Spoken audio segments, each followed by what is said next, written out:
e monopólio comerciais, que era exclusividade na comercialização de determinados produtos, que garantia lucros maiores ao soberano.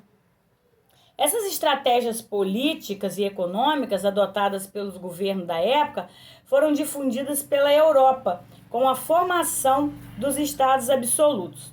Contudo, é importante destacar que elas apresentavam variações específicas de um estado para o outro, de época para época, e não eram transmitidas por um manual, né, da política mercantilista, mesmo porque elas não configuravam dessa forma, não era o que elas estavam ali para poder fazer, né?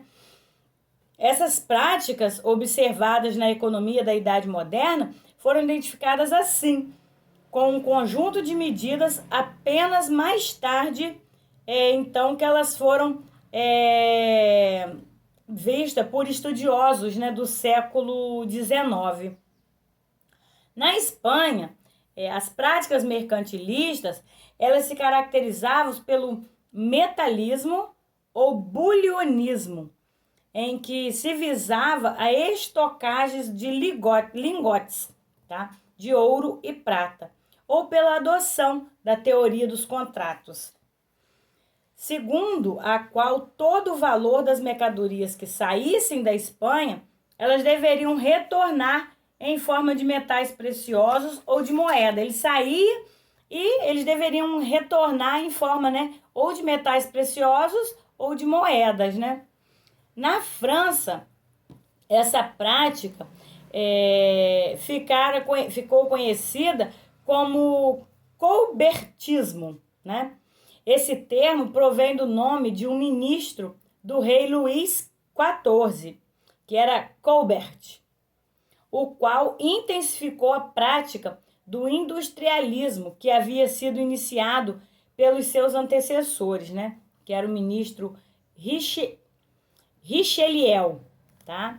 Essa prática consistia em dar grandes incentivos à produção de manufaturas de luxo e de armamentos para exportação, bem como a formação de companhias de comércio, tendo em vista a exploração das colônias.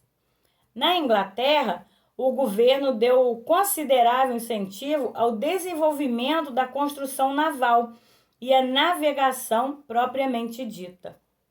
O desenvolvimento da agricultura foi estimulado também por se tratar de uma importante fonte de produção e de riquezas.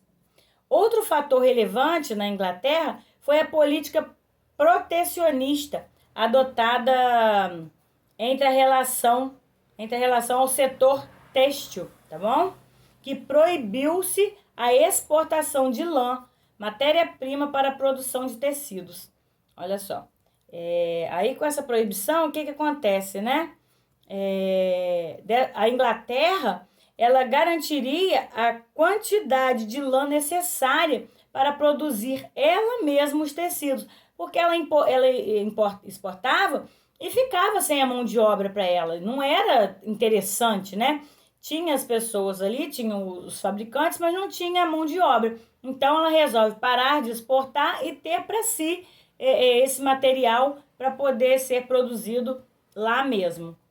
Depois, né, incentivava a sua venda, assegurando uma entrada maior de metais preciosos como pagamento. Além desses países, outros como Holanda e Portugal também adotavam práticas mercantilistas, buscando o próprio desenvolvimento econômico e político. Aqui a gente encerra nosso capítulo, que vai ser capítulo de prova, tá?